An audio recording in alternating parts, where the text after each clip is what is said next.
গণমানুষের রাজনীতির আলোকবর্তিকা, যার রাজনৈতিক চিন্তাধারা আজও জাতিকে পথ দেখাতে পারে। Double million offer Walton fridge কিনে পেতে পারেন 20 লক্ষ টাকা, রয়েছে কোটি কোটি টাকার নিশ্চিত উপহার। আজ 17 নভেম্বর মজলুম জননেতা মাওলানা আব্দুল হামিদ খান ভাসানীর 48তম মৃত্যুবার্ষিকী। 1976 সালের এই দিনে ঢাকার তৎকালীন পিজি হাসপাতালে চিকিৎসাধীন অবস্থায় মারা যান এই অবিসংবাদিত নেতা।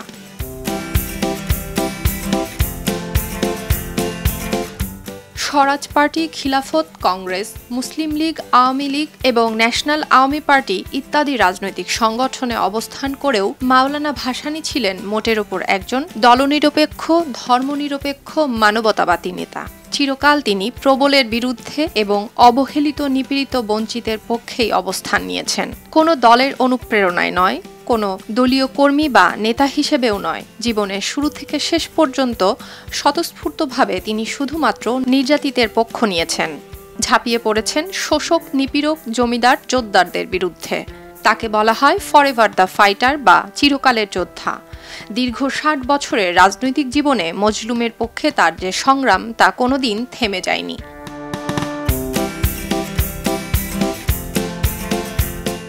ব্রিটিশ ঔপনিবেশিক বাংলায় গ্রামভিত্তিক রাজনীতির প্রবর্তক ছিলেন মাওলানা আব্দুল হামিদ খান ভাসানী। সমগ্র জাতিকে খামোশ বলে ধমক দিতে পারতেন, শাসন করতে পারতেন এমন একজন অবিসংবাদিত নেতা তিনি। এমনকি তখন যিনি জাতির নেতা ছিলেন তাকেও তিনিই শাসন করতে পারতেন।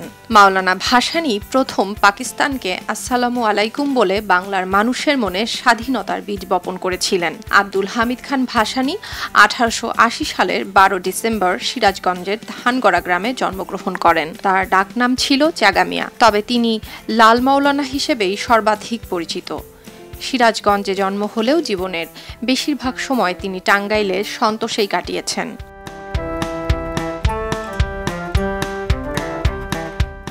মাওলানা ভাসানী কৈশোর থেকেই রাজনীতির সঙ্গে জড়িত ছিলেন। তিনি দীর্ঘদিন তৎকালীন বাংলা আসাম প্রদেশ মুসলিম লীগের সভাপতির দায়িত্ব পালন করেছেন। 1954 সালের নির্বাচনে যুক্তফ্রন্ট গঠনকারী প্রধান নেতাদের মধ্যে তিনিই অন্যতম। বাংলাদেশের স্বাধীনতা যুদ্ধ চলাকালে গঠিত প্রবাসী সরকারের উপদেষ্টা মণ্ডলীর সভাপতি ছিলেন তিনি। তিনিই উপমহাদেশের প্রথম 7 দশকের প্রতিটি প্রগতিশীল জাতীয়তাবাদী আন্দোলনের প্রধান নেতার দায়িত্ব পালন করেছেন।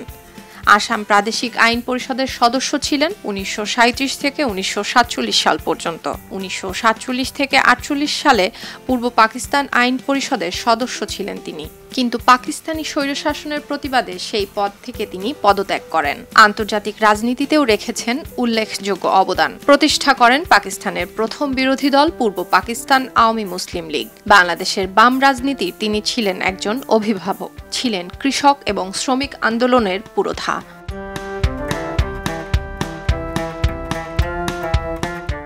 দীর্ঘ রাজনৈতিক জীবনে মাওলানা ভাসানী সবসময় ব্যক্তি স্বার্থের ঊর্ধ্বে জাতীয় স্বার্থকেই বেশি প্রাধান্য দিয়েছেন। চিরকাল শ্রদ্ধায় এবং ভালোবাসায় এদেশের কোটি কোটি মানুষের হৃদয়ে বেঁচে থাকবেন এই মজলুম জননেতা। একবার মাওলানা ভাসানী বলেছিলেন, রাজনীতি হইতেছে এমন একটি মহৎ কর্মপ্রয়াস যাহার লক্ষ্য সমাজ হইতে অন্যায়, অত্যাচার, শোষণ এবং নির্যাতনের অবসান ঘটাইয়া জাতি, ধর্ম নির্বিশেষে সমাজের সকল মানুষের সামগ্রিক কল্যাণ এবং মঙ্গলের পথ প্রশস্ত করা, সমাজে ন্যায় বিচার, আইনের শাসন, বাকস্বাধীনতা তথা সামগ্রিক গণতান্ত্রিক অধিকার নিশ্চিত করা।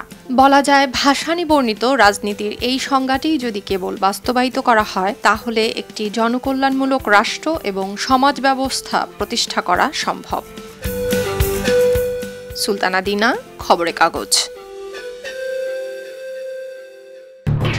এলো খবরের কাগজ, নিখাত, নির্ভীক, নিরপেক্ষ।